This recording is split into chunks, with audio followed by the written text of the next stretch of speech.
Have you ever trusted someone to fix your car, only to later discover they were destroying your life instead? This is not just a story. It is a warning, because not every repair is meant to fix your car. This is the story of Clara, a young woman whose entire life turned upside down the day she met the wrong mechanic. Clara was 27 years old. She was hardworking, cheerful, and independent. For years, she had struggled, moving from one small job to another, saving every little penny she could. Then one day, her elder brother, who worked abroad, decided to reward her with a used Toyota Corolla. When that car arrived, Clara felt like her life had finally changed. It was not new, but to her it was everything. Her pride, her joy, her freedom. Every morning she washed it herself, smiling as she drove it to her small boutique shop in town. For the first time in her life, Clara felt important. She felt like she was finally moving forward. But little did she know, that car was about to bring her into the hands of a man who would almost destroy her. One hot afternoon, after buying goods at the market, Clara was driving home when the car suddenly jerked and stopped in the middle of the road. The steering went stiff. The engine refused to start. She tried and tried, but nothing worked. Confused, stranded, and scared, Clara sat inside the car, not knowing what to do. Drivers honked at her angrily as they passed. Some cursed. Some shook their heads. Clara's heart raced. She prayed silently, hoping someone would help. And then, as if her prayers were answered, a man walked towards her. He was tall, with strong arms covered in grease. His shirt was dirty. His face carried a wide, suspicious smile. He introduced himself as Benson, a mechanic who owned a workshop nearby. "Don't worry, madam," Benson said, wiping his oily hands on a dirty rag. "I will take care of everything. This is small work for me." Clara sighed in relief. She quickly agreed and allowed Benson to tow the car to his workshop. But unknown to her, Benson was no ordinary mechanic. He had a dark past, a secret life that nobody in the neighborhood truly understood. Years ago, Benson had joined a secret cult that believed in using cars to trap destinies. He was taught that if he buried charms inside people's vehicles, he could control their lives and draw wealth and blessings from them. And so, while customers brought their cars to him for repairs, Benson secretly tampered with their vehicles, stealing parts and planting charms. For years he had ruined lives this way, leaving behind confused victims who never knew the source of their problems. And now, Clara's car had become his next target. When Clara returned to the workshop the following day, Benson greeted her with a wan smile. "Your car is fixed, madam," he said. "But you must always bring it here for service. No other mechanic will understand this car the way I do." Clara, grateful and unsuspecting, thanked him and paid without hesitation. That evening she drove home happily, not knowing that Benson had hidden a small black charm under her driver's seat. From that night, strange things began to happen. Clara started having restless nights. She would wake up sweating in the middle of the night, hearing strange footsteps in her room. Her once booming shop suddenly began to lose customers. Some days she would sit from morning till evening without selling a single dress. Neighbors who once greeted her warmly began to avoid her. Friends who often visited suddenly started making excuses. Clara thought it was just bad luck. She didn't know her life was being drained by the very car she trusted. Every morning when she turned the key in the ignition, she was unknowingly driving deeper into Benson's evil trap. Her dreams began to fade. Her joy began to vanish. Her life was slowly falling apart. But Clara had no idea that all her problems were connected to one man, the evil mechanic. Clara's life was no longer the same. Weeks passed, and every day brought her new troubles. Her business continued to sink. Customers who once trusted her stopped coming. Some even whispered that her clothes carried bad luck. Clara was confused. She prayed. She fasted. But nothing changed. Meanwhile, her beloved car, the same Toyota Corolla she once celebrated, began to give her constant problems. The engine would suddenly go off in traffic. The brakes would stiffen without warning. The radio played strange static sounds at night. Clara became frustrated, but each time she found herself going back to Benson, the mechanic. And every time she went there, Benson would smile and say, "Don't worry, madam. I will fix it. But make sure you don't allow any other mechanic to touch this car." Clara trusted him. She didn't know that Benson was only tightening his grip on her life. But something happened one Friday evening that made Clara begin to suspect. She had closed her shop early and was driving home when she decided to pick up her childhood friend, Juliet, on the way. Juliet entered the car, sat on the passenger seat, and immediately frowned. "Clara, what is this smell?" Juliet asked, sniffing the air. Clara was surprised. "What smell?" she asked. Juliet bent down and looked under the seat. Her eyes widened in shock. She pulled out a small black charm wrapped in red cloth. Clara froze. Her hands shook as she stared at it. Juliet's voice trembled. "Clara, this is not ordinary. Who has been touching this car?" Clara's heart pounded.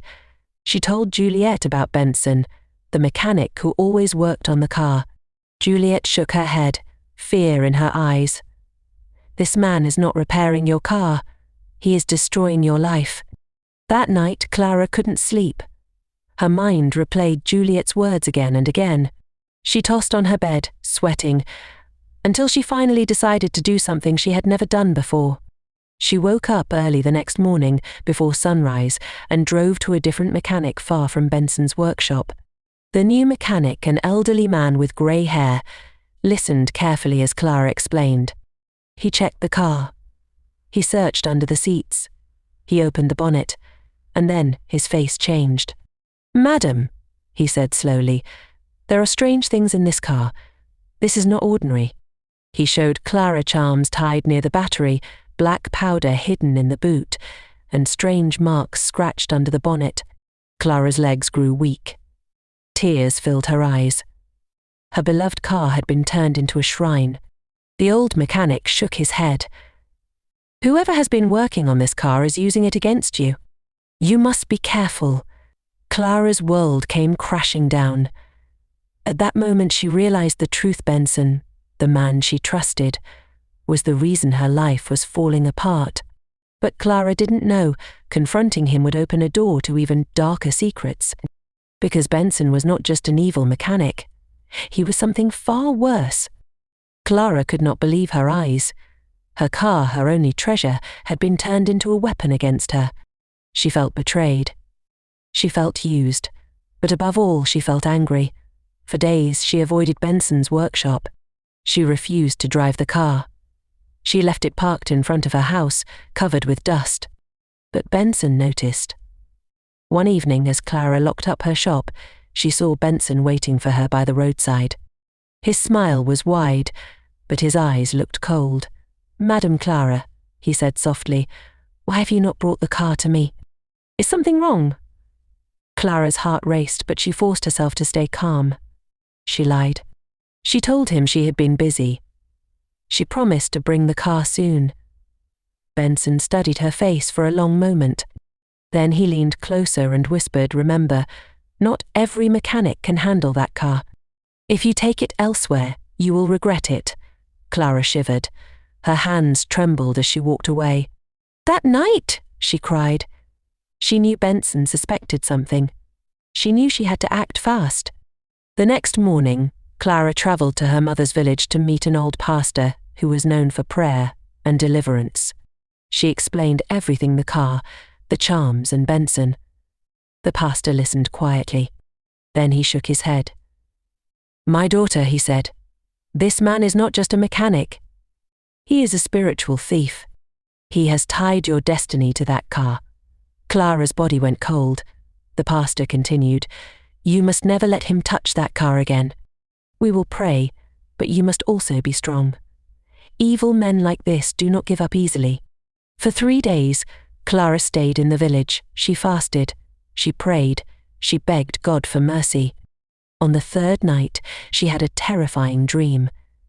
She saw herself driving the car at night, and Benson was in the back seat, laughing with red eyes. When she woke up, she knew she had to confront him. The next week, Clara gathered courage and returned to town. She decided to face Benson at his workshop. When she arrived, she found him working on another car, humming to himself. "Benson," Clara shouted, her voice shaking but loud. He turned, surprised to see her standing there. "You think you can destroy my life?" she cried, tears rolling down her face. "You think I don't know what you have been doing to my car?" The entire workshop went silent. Other customers turned to watch. Benson's smile faded. For the first time, he looked unsettled. "Be careful, Clara," he said slowly. "You don't know what you are talking about." But Clara refused to back down. She shouted louder. "You are evil. You put charms in my car. You ruined my business.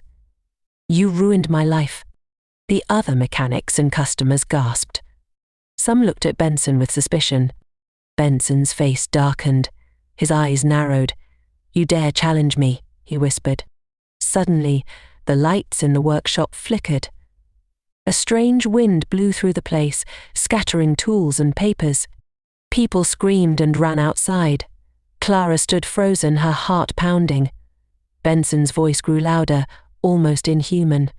"You cannot fight me, Clara. I own your car. I own your destiny." But just as he stepped toward her, a loud thunderclap roared in the sky. Rain poured heavily, flooding the workshop. Benson slipped and fell, his head hitting the side of an engine block. He screamed, twisting on the ground as if invisible hands were dragging him. Clara watched in horror as Benson's body shook violently, and then suddenly went still. The rain stopped as quickly as it had started. Silence filled the workshop. Everyone stared at Benson's lifeless body lying in the pool of water and oil. Clara collapsed to her knees, shaking and crying. One of the elderly mechanics touched her shoulder gently and said, "My daughter, you are free now. His evil has ended." From that day, Clara never saw her car the same way again. She sold it, even though it broke her heart. She started afresh, slowly rebuilding her life. It took months, but her business recovered. Her joy returned. Her peace came back. And Clara learned the hardest lesson of her life. Not every repair is meant to fix your car. Some repairs are meant to destroy your soul. The end. Thank you for watching my story. If you enjoy my story, do subscribe to my channel for more stories. Bye for now. See you in my next story.